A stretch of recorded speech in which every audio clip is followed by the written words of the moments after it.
Is the ECHR really blocking the UK from deporting migrants?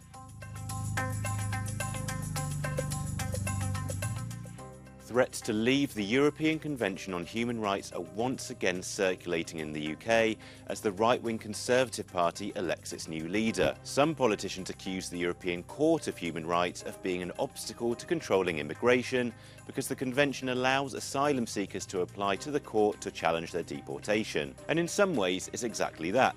The court protects everyone on European soil, stopping countries from sending them to places where they could suffer serious human rights violations. But the claim that the ECHR is blocking the UK from deporting migrants is not entirely true. The first reason is that the European Court of Human Rights can block deportations only under very specific circumstances, which is whenever someone faces a real risk of torture, inhuman or degrading treatment in a third country. The second reason, and perhaps the even more important reason why that claim is false, is that the legal principle of non-refoulement is not just based on the ECHR.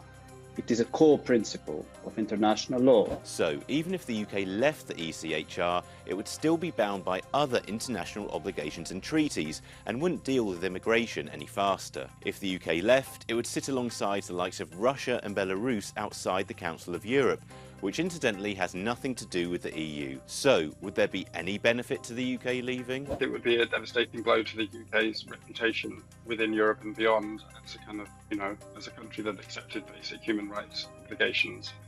It would also cause major difficulties with the EU in relation to our Brexit deal with them, which implicitly requires us to continue to abide by the ECHR, and it would also cause problems in relation to the Good Friday Agreement.